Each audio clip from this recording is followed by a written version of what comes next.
After mistakenly uploading a post as a resignation letter, did you see the document I submitted? Ethan, yeah.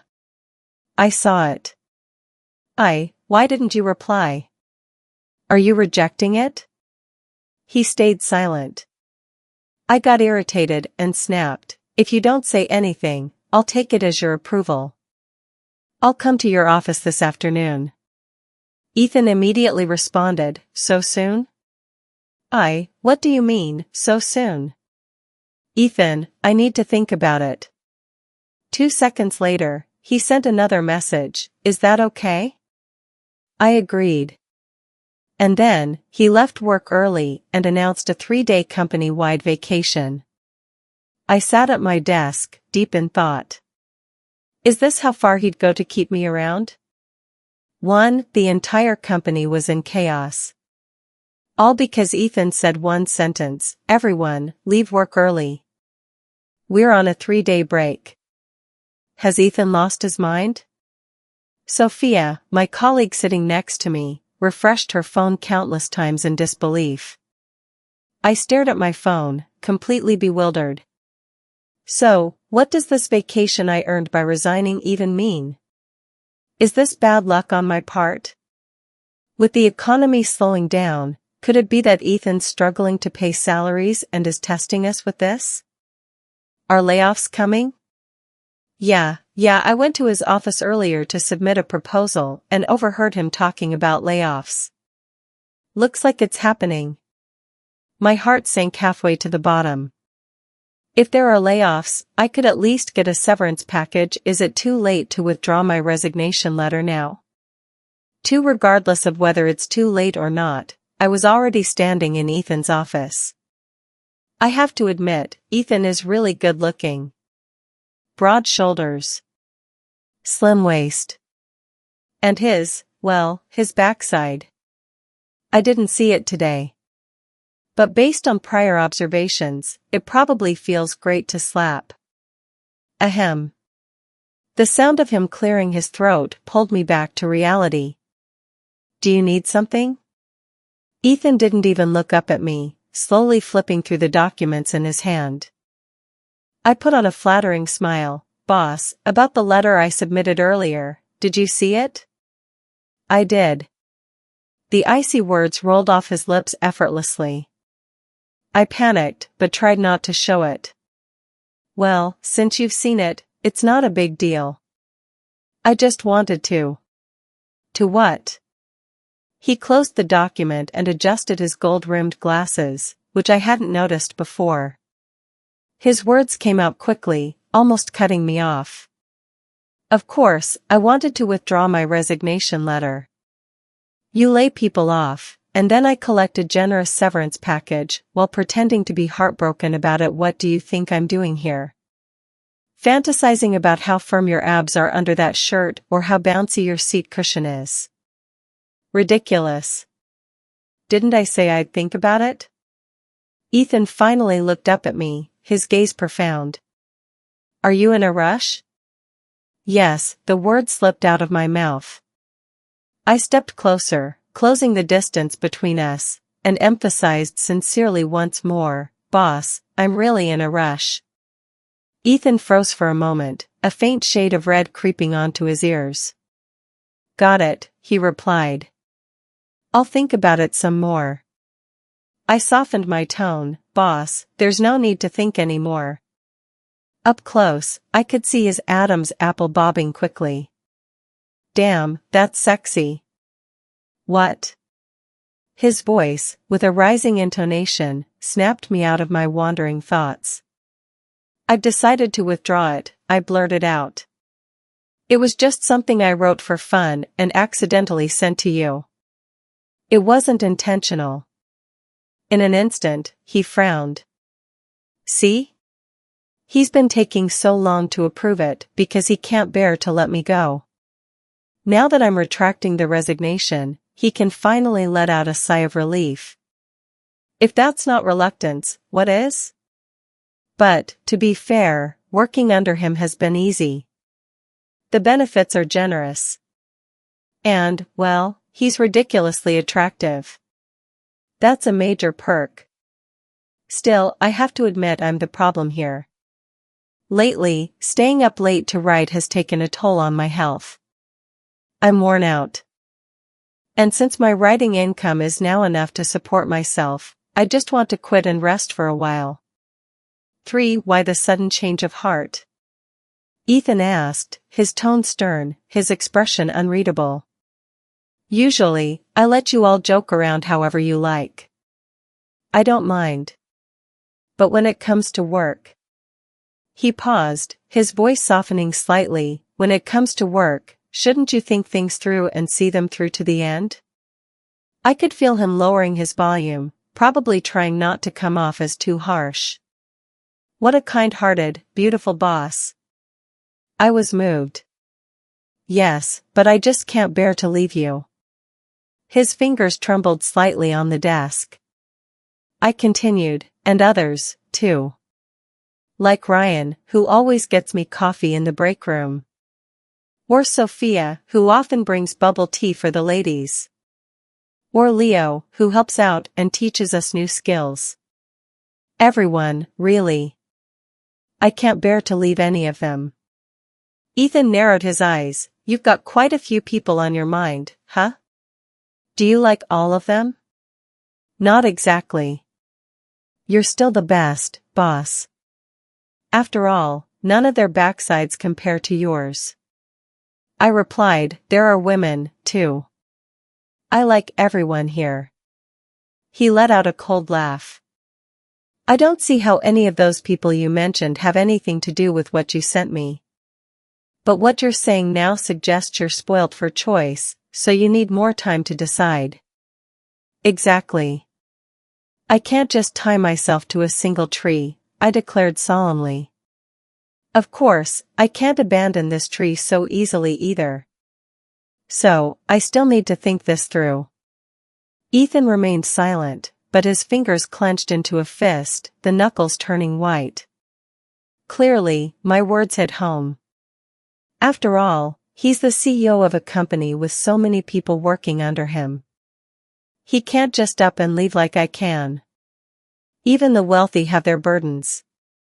You seem pretty generous with me, every word hitting me right where it hurts, Ethan said, removing his gold-rimmed glasses. His demeanor shifted back to his usual cold and distant self that warned others to keep away. Get out, he ordered.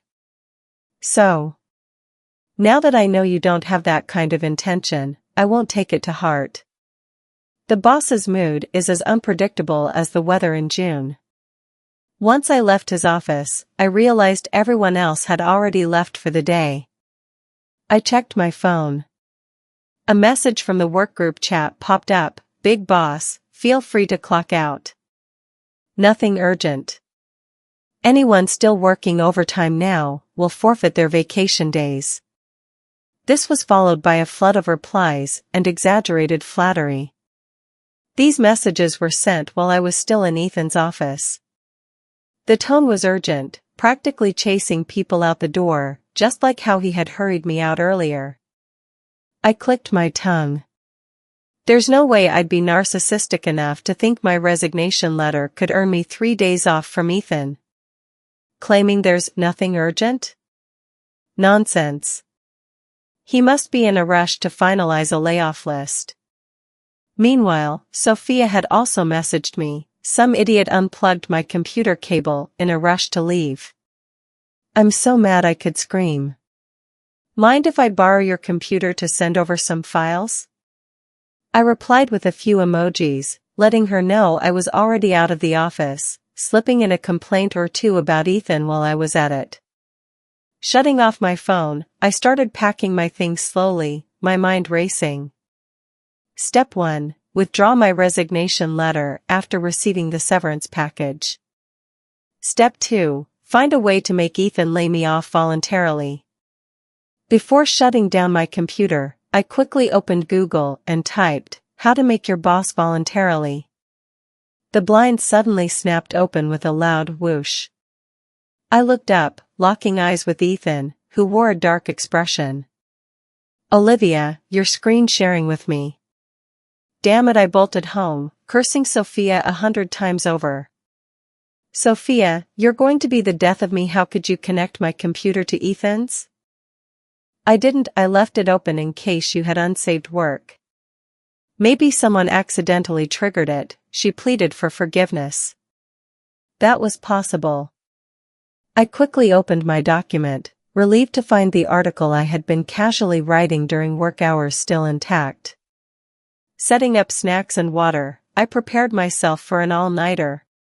My plan to get Ethan to lay me off and score a severance package could wait. After all, making someone like you is hard, making them hate you is easy. By midnight, a chilly breeze swept in through the window. I sneezed several times in a row and soon found myself sniffling with a cold. I went through tissue after tissue until my trash can was nearly overflowing. Fighting off sleepiness, I sent off my files and a message, pulled an all-nighter. My whole body aches, and now I think I've caught a cold. Send some sympathy my way. I often spoke casually with my editor, given how well we got along. But the message failed to send. Forcing my eyes open, I tried again, still mad at me, sweetie? Long story short, my editor once received a hate-filled email in the middle of the night, leaving her so upset that she cried to me for hours. Since then, she decided never to check her inbox after midnight. She probably forgot today was my deadline because of how long I'd been delaying it, which meant my inbox access remained off limits. Yawning, I groggily attached my new article to the chat box and sent it off. Don't be mad anymore. Here's something nice to look at, I added before collapsing into bed, oblivious to the barrage of messages and their subsequent retractions flooding in. The next day, I woke up to the sun high in the sky only to find my cold had worsened. Sophia messaged me about a mandatory company dinner for all employees. I declined. Pulled an all-nighter. Achy all over. Plus, I've caught a cold.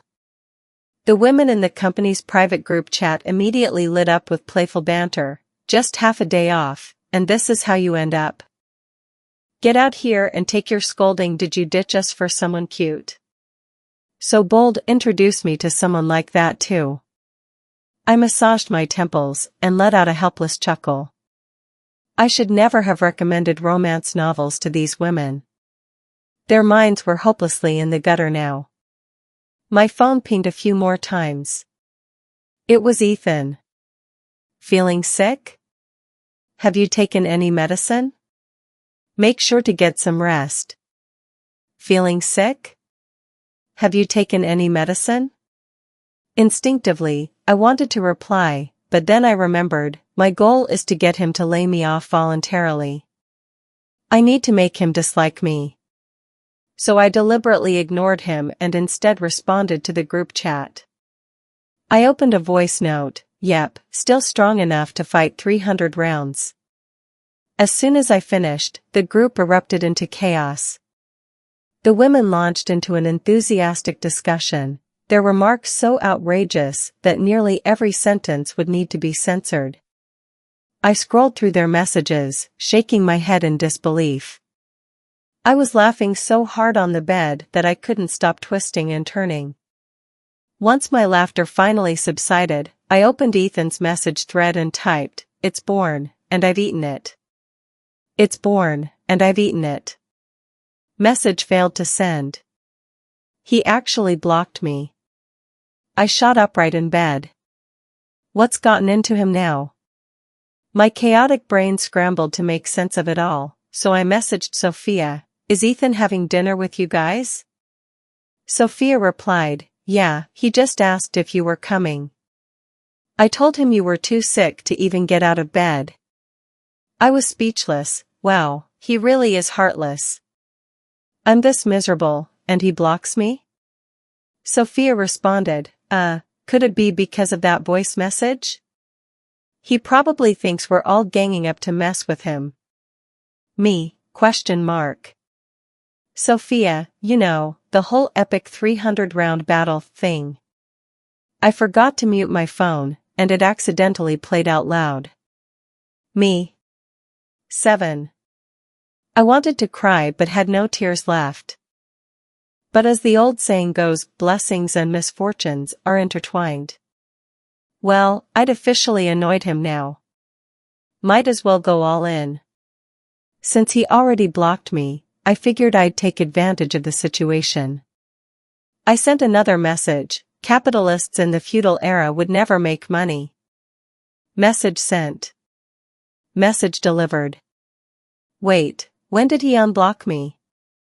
I froze for a second, then quickly tried to smooth things over. But you're different. You have a sense of humanity. The top of the chat screen showed Ethan is typing.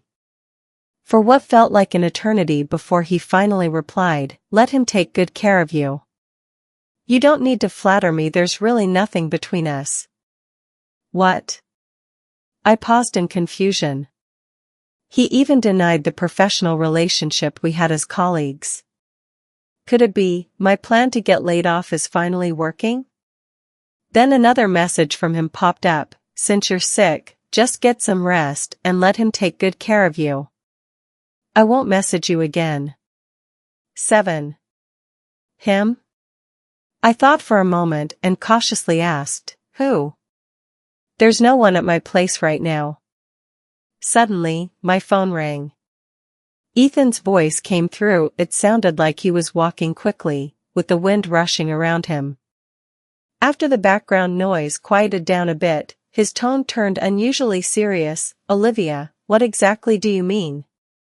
I sat up straight in shock. What do you mean? What do I mean? You said no one's at your place right now. What does right now mean? I glanced around the room, a sudden chill creeping up my spine. I dove under the covers and asked nervously, should there be someone here, right now? What about last night? Of course, no one was here last night either. There was silence on the other end of the line. I tried to think back. Epic 300-round battle. I immediately realized how bad this sounded and quickly tried to explain. Those were just random jokes, we're all adults here, just some harmless adult humor. You've known me for years. You know I'm not like that. I'm not that open. Ethan replied, not necessarily. A sigh came through the phone, mixed with faint static. Me, you have to believe me. He didn't say anything. Explaining this to your boss, it's just weird. I decided to hang up and end the awkwardness, but before I could, he spoke softly, should I come over? A strange tingling sensation shot up from my feet to my spine. It was an odd feeling. Ticklish, almost. If no one was there last night or now, I guess I could come over, right? Unless it's inconvenient, then I won't. Even if someone were here, he could still come over. My hand, holding the phone, started to sweat a little. Ethan, I mumbled dumbly, oh, okay. 8. Maybe it's his sense of humanity. Ethan didn't hang up the entire way over. Are you feeling really bad? Why aren't you saying anything? I thought for a moment and whispered, just focus on driving. Talking to you is just as important. I froze, my heart stirring with an unexpected wave of emotion. My heart began to beat faster.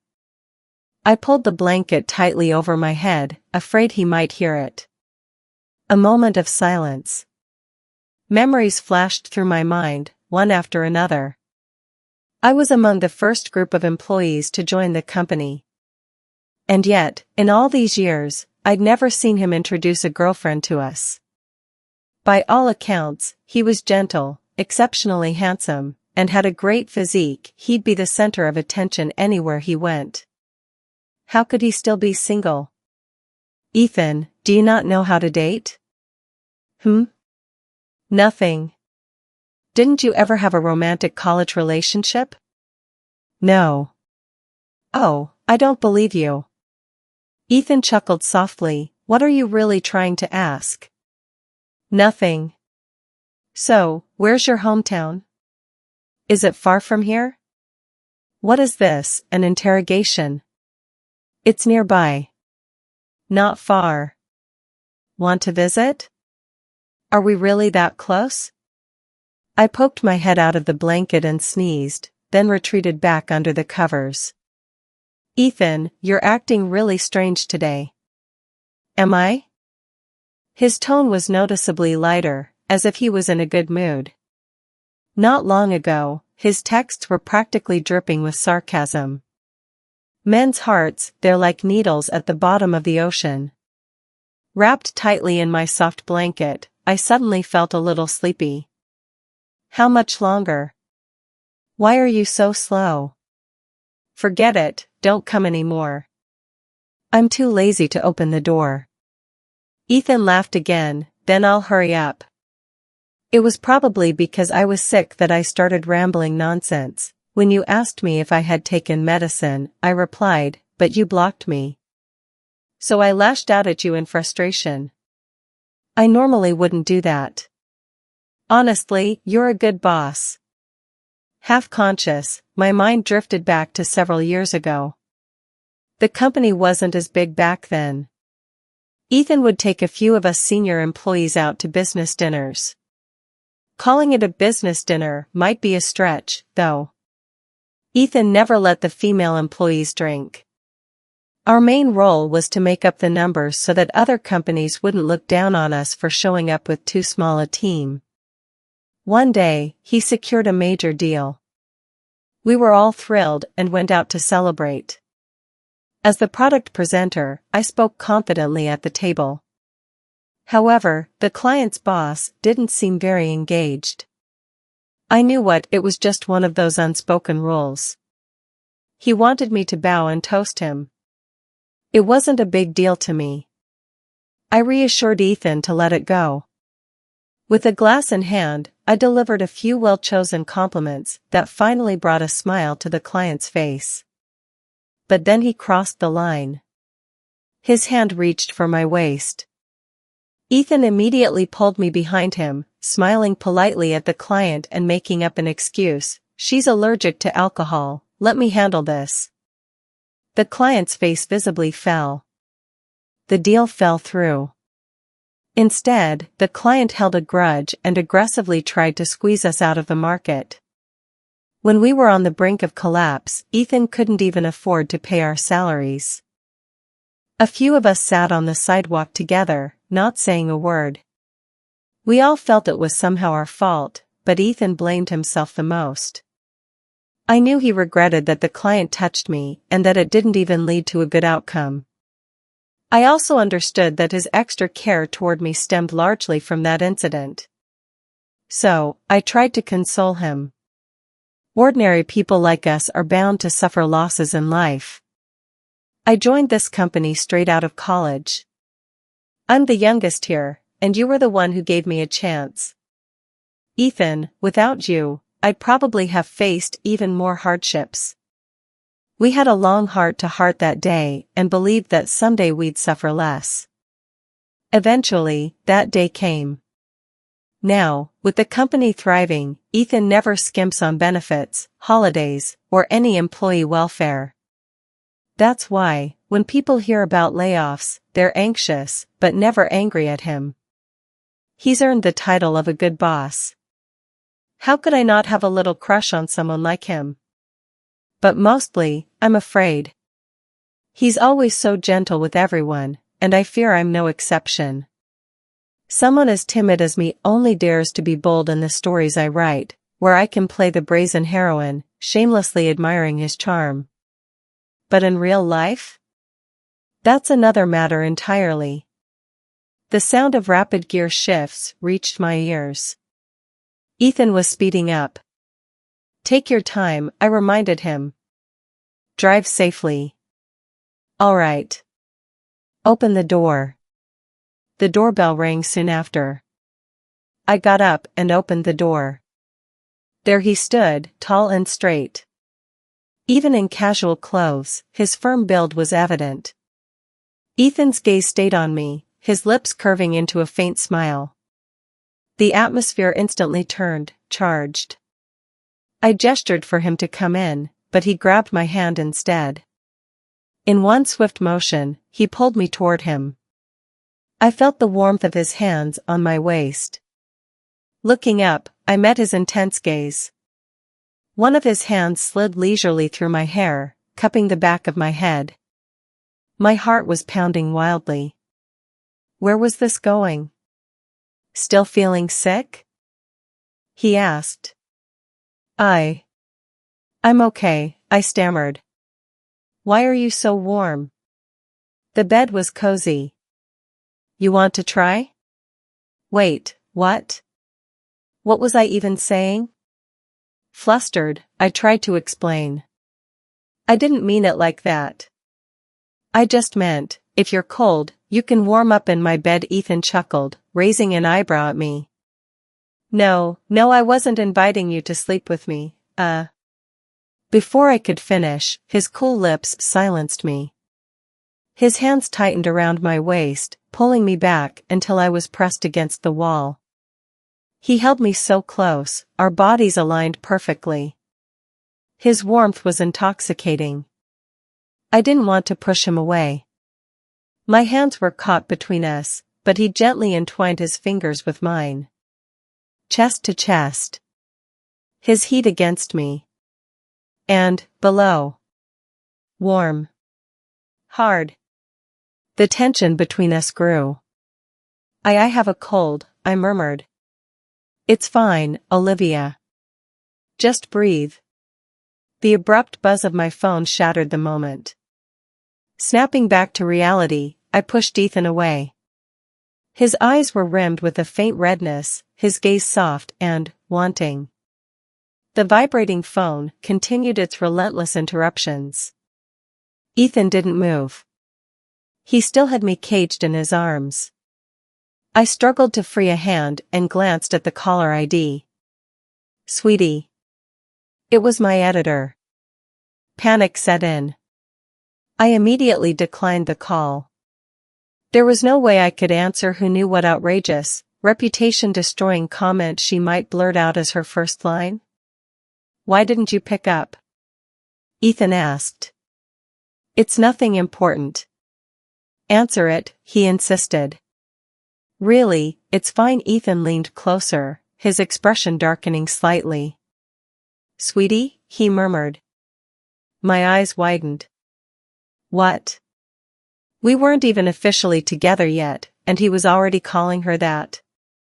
Are you close to him? Oh, she was asking about my editor. Close? How could I not be?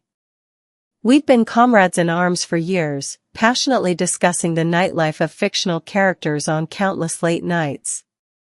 But I lied. Not really, I barely know him.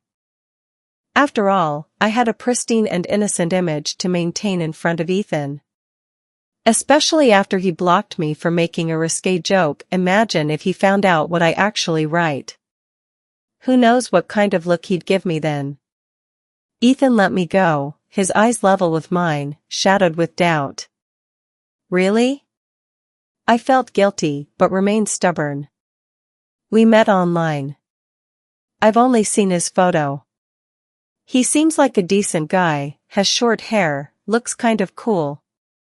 Ethan's gaze darkened. Feigning sincerity, I added, oh, and when we first got to know each other, he told me his real name was Sweetie. But we didn't talk much after that. Now he's calling me all of a sudden, probably wants to borrow money. Ethan glanced at my phone screen with disdain. Borrow money? He sounds pretty pathetic. I quickly agreed, exactly, and blocked the number on the spot. Ethan told me to rest while he went to the kitchen to prepare something. The moment he left, I dashed to my room, unblocked my editor Ryan, and hastily explained today's situation to him. Crisis averted. Ryan shot back a message, then you better push that layoff plan of yours forward.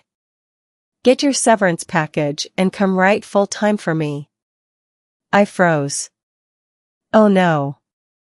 I had nearly forgotten about that. But we just kissed today. Because of a kiss? Oh no, you've fallen for him, haven't you? Why would I do that? I'm just trying to get him to fire me. How can I cold shoulder him right after a kiss? That's so heartless. Who said you need to piss him off to get laid off? You're so rigid. Didn't I tell you he's already considering layoffs? Just tell him you're feeling overworked and unwell, and you hope he'll let you go. Easy as that. And if that doesn't work? Then just be honest. Tell him you rescinded your resignation because you were hoping to get laid off and collect severance pay. That way, everything will make sense. The convoluted games you played before were because you two were just boss and employee. But now? Things have changed. That actually made sense. I turned off my phone and sprawled out on the bed, limbs akimbo. All this trouble, just for severance pay. The heroines in my novels play cat and mouse with their bosses to avoid layoffs. Yet here I am, scheming to get fired. Life imitates art, but never quite the same way. Once my mind was clear, my headache disappeared, and even my back stopped aching. I felt revitalized. There was a knock at the door. Ethan came in, holding a bowl. Drink some soup first, then take your medicine.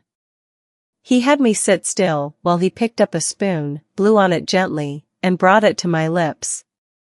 His tenderness was overwhelming. I obediently took each sip, my eyes shamelessly tracing his features. What are you looking at? You. He chuckled softly, cleared away the empty bowl, and crouched by my bedside, taking my hand in his. We locked eyes for a long moment. His gaze burned with sincerity and intensity. Today was a bit rushed. There were things I didn't get to say before I kissed you. But I think you feel something for me too, don't you? The memory of my impulsive actions earlier flashed through my mind, and my face grew unbearably warm. Olivia, I've liked you for a long time. Should we give this a try? His straightforwardness made my head spin. Without hesitation, I steadied myself and caught the ball he threw. Yes, Ethan, I like you too. Over the 3-day holiday, Ethan truly made the most of his time. He came to my place every day, cooked for me, and made sure I took my meds. One evening, after the sun had set, he hugged me tightly before leaving. I grabbed his arm and pulled him to sit on the edge of my bed. After a long pause to gather my thoughts, I finally broached the topic. Ethan, there's something I need to discuss with you. He kissed the top of my head. Go ahead. I took a deep breath, though my voice grew quieter as I spoke. Would you consider letting me go? His body stiffened instantly. The arm around me tightened. His voice was hoarse. You, like that? I looked up, my nose inadvertently brushing against his Adam's apple. I sat up on my knees, wrapped my arms around his neck, and pressed a light kiss to the spot. I've been wanting to say it for a while. Ethan's breathing grew uneven, his warm hand sliding down my back to rest on my waist. With a gentle pinch, he drew me closer. The strange sensation beneath me made me tremble with both embarrassment and excitement. His heated breath brushed against my ear. Olivia, I can't bear to let you go. How about we switch roles? Huh? Switch roles? What does that mean? Before I could think it through, the world tilted. Ethan adjusted his position, gripping my ankle. My toes landed gently against the firm ridges of his abs. I froze, my breath quickening. He leaned back, fully exposing his torso to me. The words he spoke next were utterly tantalizing. Olivia, take the lead. All thoughts of severance pay vanished from my mind. I narrowed my eyes, taking my time to admire the sight before me. After a kiss, I gave in to my mischief, tracing a small circle on his abs with the tip of my toe. Then I ventured lower. Ethan let out a low groan, losing all self-control. Olivia, move a little further down. Both, together. A night of passion.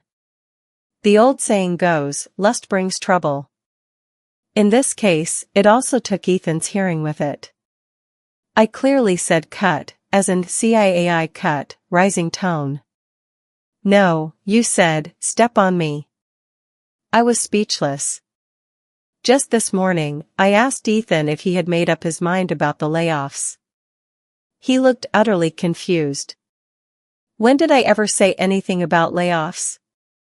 And now, here we were, sitting on opposite sides of the bed, lost in thought. So, what you're saying is, you actually wanted to resign, but then overheard some rumors and thought I was planning layoffs. I corrected him, not wanted to. I already submitted my resignation. Ethan looked more confused. But I never received your resignation letter. How is that possible?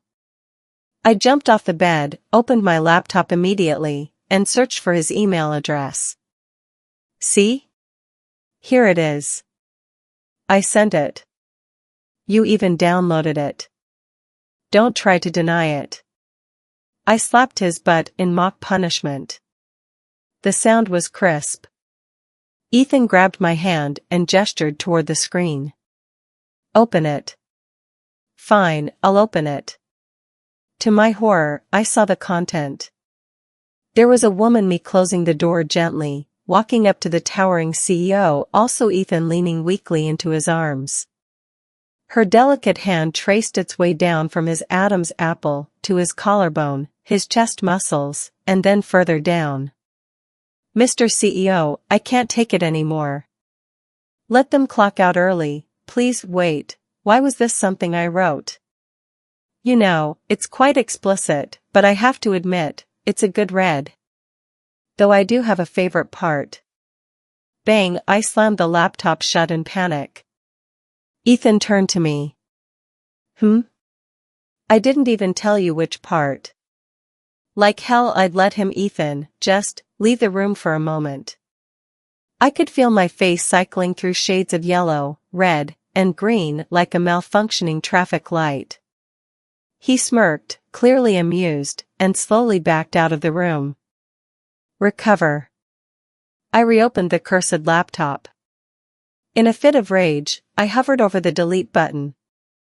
Confirm save? Cancel. Recover. 20 full pages. 2 whole days of my hard work, no way. I couldn't delete it. Absolutely not. I checked every single file on my computer inside and out. Finally, my panic subsided.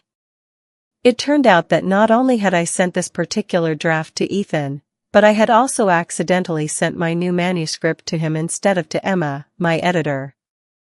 Both of their profile pictures were identical. Even their usernames were the same, Adrian. I texted Emma, you know what? I just did a tarot reading, and your username is bad luck. She replied, what's wrong with it? I think it's fine. Besides, if I use a male name, those foreigners won't send hate emails after reading my stuff. Ugh. Me, it's financially cursed. Emma, profile updated successfully. Screenshot. I opened Reddit and searched frantically. What do you do if you accidentally send your explicit writing to your boss? Not once, but multiple times? Each draft is different. Help urgent. The thread blew up. Comment after comment poured in. Girl, you should just move to another planet.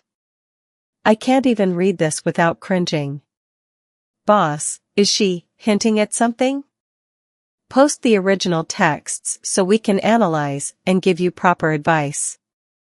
Thinking emoji. Here's a funny meme to cheer you up. Rotated image, following for updates. If you turn this into a series, I'll buy it.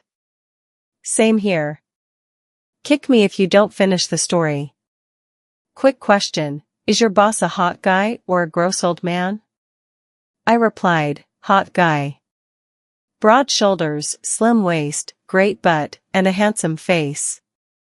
Also, he's already mine. It's just, kind of embarrassing. Wow. Came here for the drama, stayed for the happy ending. No way, girl. Are you for real? Living the dream, huh? As I smugly scrolled through the comments, I finally found one that seemed helpful. Use the explicit writing to train your boss. Me? ? No reply. Instead, others jumped in, see? That's why you're so lucky. Heaven favors the clueless. This is a literal playbook handed to you, the implication, write more of it, let him read it, and use him as your muse. A light bulb went off in my head. Genius. Absolute genius. Because of the earlier misunderstanding about layoffs, I didn't successfully resign. Ethan even held a meeting to clarify the situation to everyone. As it turned out, the rumors had started because of him. He thought my explicit writing was some kind of subtle message for him. Unable to make sense of it, he called someone for advice, and his mention of layoffs during the call was overheard by other employees. The good news, the misunderstanding was resolved. The even better news, he gave all of us a raise. The entire office celebrated. Of course, some people noticed I had been considering resignation and came over to check on me. If you're not feeling well, take it easy, okay? The boss lightened our workload. We can help share the burden. Looking at their concerned faces, I felt a pang of guilt. Yeah, without you, who's going to keep updating the novel resource group? I was speechless. I should have known they were only after my talent. After all, the explicit writings I authored were exclusively for overseas platforms. Domestic readers couldn't access them. If you want to access official versions, they're all in a foreign language, and you'd have to translate them yourself. I'm both the writer and the translator. The entire office's mental sustenance is on me. Who else but me could handle this? Take a break and do something serious, they said as they shoved a thick stack of documents into my hands. I opened them. All of them were explicit files. Meanwhile, every other document that actually needed sorting had been whisked away from my desk. I glanced up, only to see a group of women throwing flirtatious winks at me. Leave the menial tasks to someone else. You're meant for bigger things, they cooed. I nodded absent-mindedly. For once, being an English major felt prestigious. As for this job? I wouldn't quit. After all, I do similar work at home anyway. After hours of exhaustion, I finally got a moment to stretch. My phone buzzed. Big boss, Olivia, come here and give me a kiss. Grabbing the freshly printed documents from my desk, I headed straight into the office. With a serious expression, I announced, "Boss, here's the new proposal. Please review it carefully." Ethan glanced at the papers. Why does this part not make any sense to me? Maybe you could explain it to me? I walked over to Ethan's side, my steps deliberately slow. Then, as if by accident, I twisted my ankle and fell into his arms. Olivia, how could you be so careless? Oh, right. I was his assistant. Feigning exhaustion, I sighed, it's been a long day. Ethan rested his chin on his hand, his tone dangerously sweet. But there's only one chair here. How about sitting here instead? He patted his lap. I hesitated just enough, before easing onto his lap. So, Ethan, which part is unclear? This part, he said, pointing to a section. Kiss, What does this word mean? I don't really understand it. Perhaps you could demonstrate, Olivia? Smiling seductively, I wrapped my arms around his neck and kissed him. Recently, under my careful tutelage, Ethan had become enamored with all sorts of play scenarios. After exploring every conceivable idea, my creativity hit a wall. Taking a break, I decided to call in some expert help. Sweetie, I finally met my editor in person. Her name was Emma. A true maverick, she was an editor who fed her readers copious amounts of risque material. Oh, and she'd also shaved the back of her head one summer just because it was too hot. She was, however, stunningly beautiful, a wild yet sweet kind of charm. I brought goodies for you, Emma said, patting her overstuffed bag with a mischievous grin. You'll love it. And so will your man. Because of this, Ethan and I took half a day off. I specifically told him not to come over today. His reaction? Why? Have you had enough of me? Got what you wanted, and now you're over it? I've been pretty good lately, haven't I? Answer me. Do you need me to bring a double blanket tonight? I sighed. Stop it. After some coaxing, I welcomed Emma into my home. She dumped out her bag like a thief revealing stolen treasure. I blushed furiously. Seriously, who brings these kinds of things to a first meeting? It was a dazzling array of bedroom accessories. Beginner tools for training your boyfriend, handcuffs, Emma said. You just cuff one side to the bed frame, the other to his wrist, and then, Emma spent the entire night enthusiastically explaining. By the time she was done, my face was burning, and I hadn't slept a wink. The next day, I had to take another day off.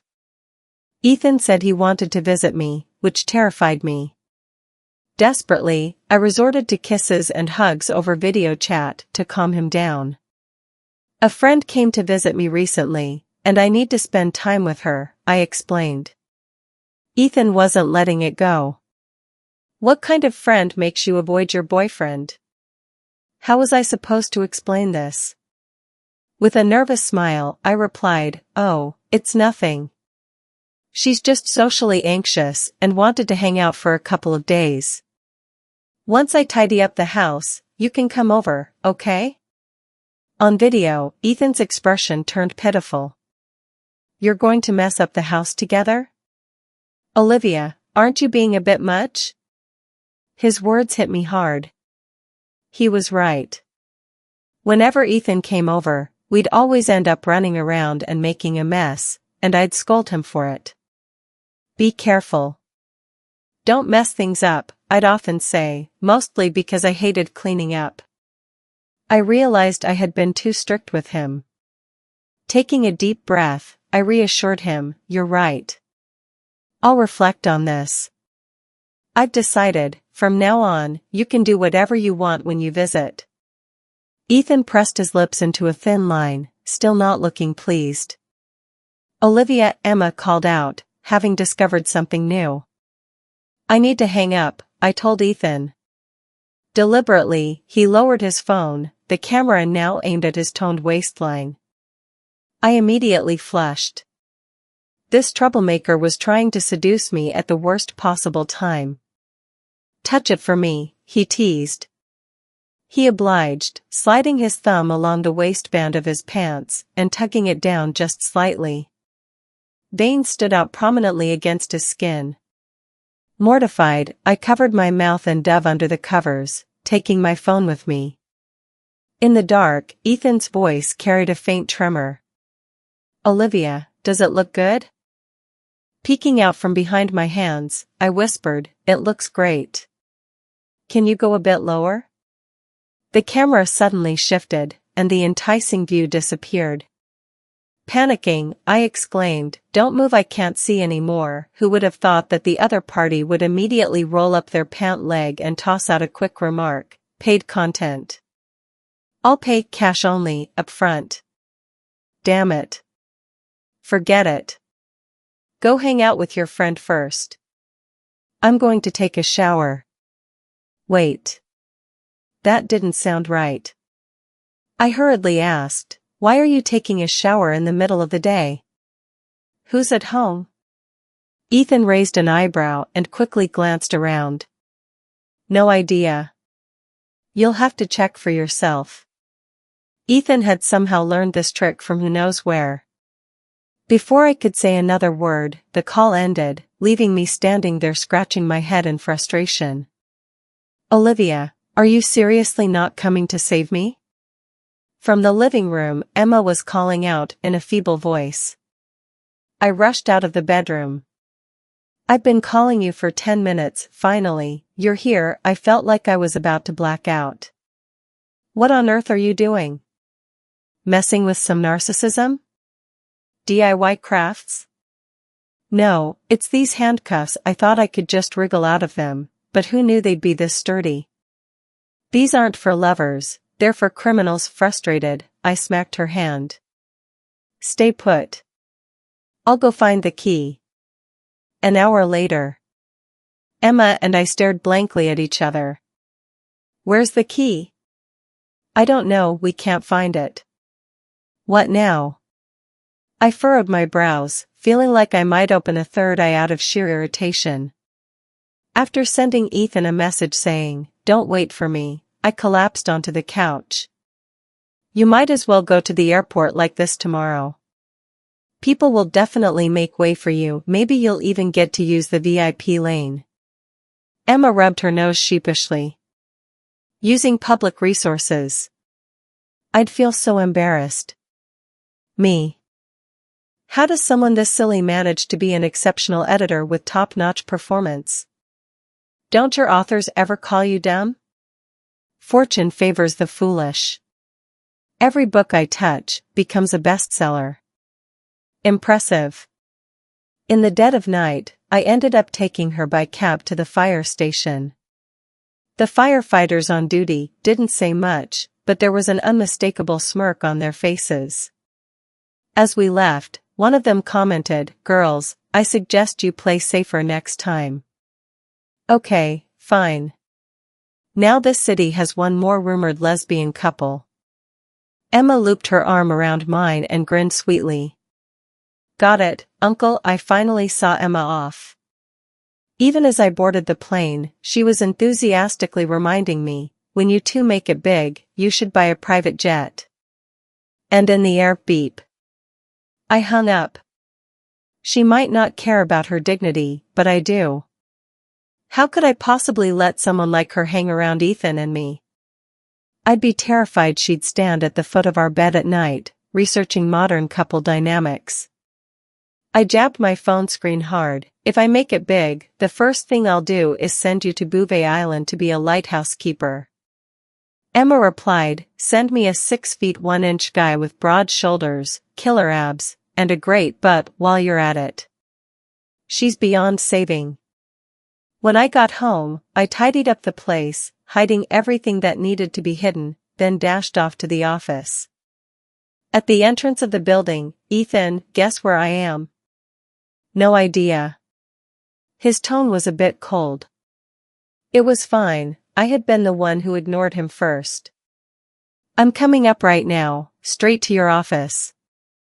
I'm busy. The metaphorical bucket of cold water drenched me completely. What's wrong with you? Nothing. A sudden pang of tightness gripped my chest. Instead of heading straight to his office, I quietly sat down at my desk, feeling down the entire afternoon. One by one, my colleagues were called into Ethan's office for reports, except me. I sent him a good kitty sticker. No response. I could only stare at the blinds. But he was ruthless. After catching my gaze, he immediately closed them. I sat there sulking for hours, watching as my colleagues left one by one after work. I stood up and glanced toward his office. He still hadn't come out. I figured he didn't want to see me. Slowly, I started typing, carefully crafting my words. I'm heading home now. Make sure to get home safely once you're done. I sniffled, grabbed my bag, and turned off the lights. In the elevator hallway, I heard footsteps approaching. My heart pounded like a drum. 1 step, 2 steps. Finally, the footsteps stopped beside me. I kept my head down, not looking at him. Nice shoes?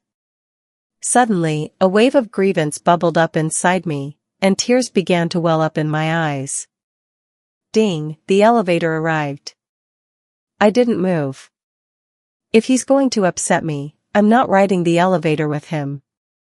Come on, Ethan said, pulling me by the hand.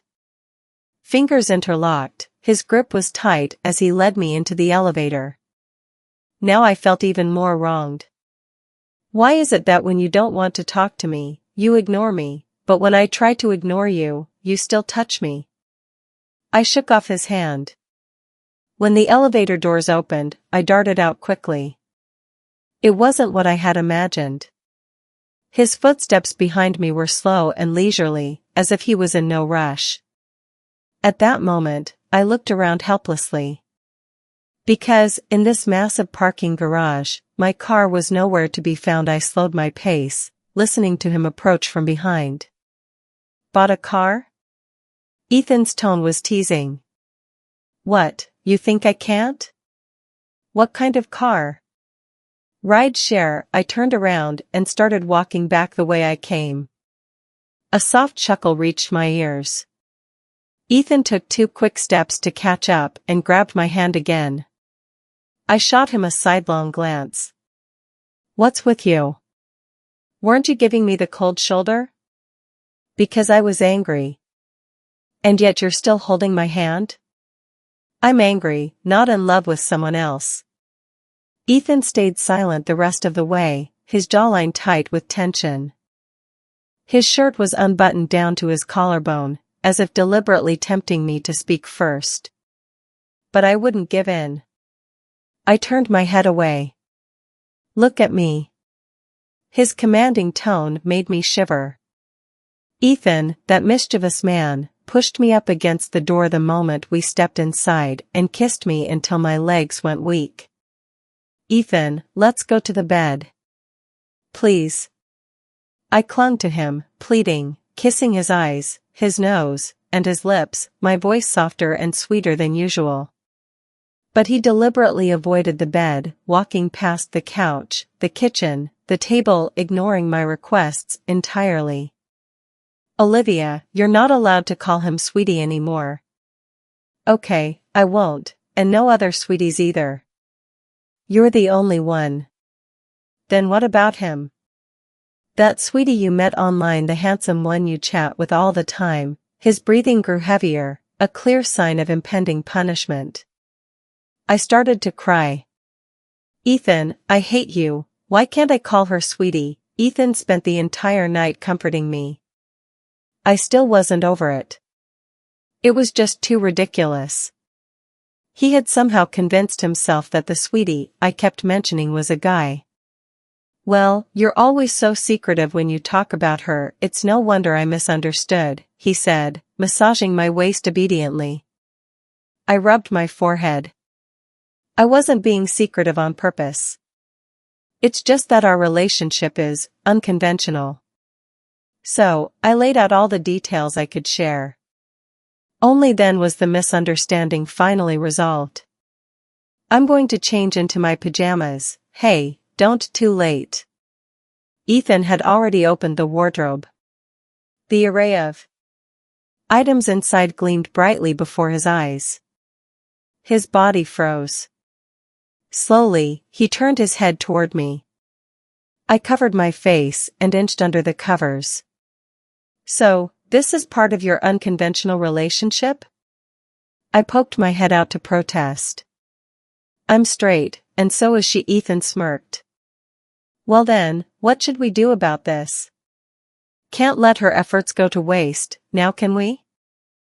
And so, the king stopped attending court, and the lessons never ceased. Ethan's Perspective Bonus Chapter 1.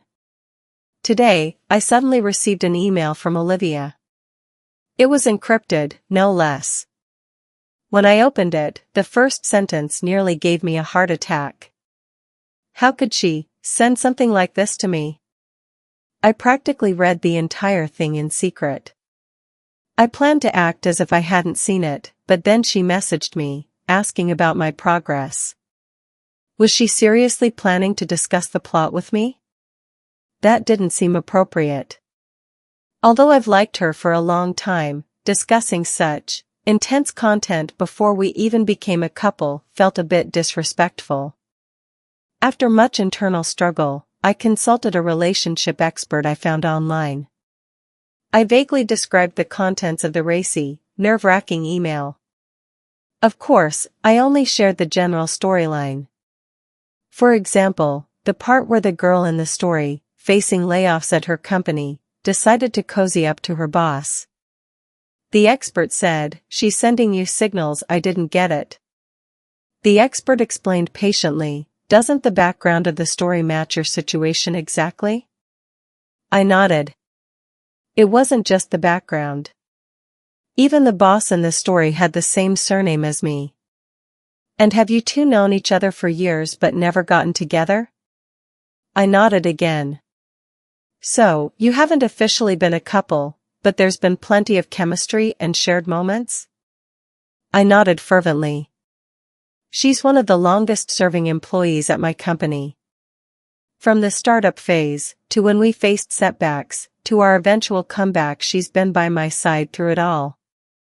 Every time I was on the verge of giving up, she'd say, "Ethan, I believe in you. Ethan, I'll stick with you." I've been in love with her for 5 years, but I never dared to confess. I could only keep her company after hours, pretending to work late while she stayed to finish her tasks. Even though her typing was so loud it sounded like a keyboard massacre, and her progress wasn't much faster than anyone else's, I never complained. I just pretended to be busy and then offered to give her a ride home. Are those days finally coming to an end?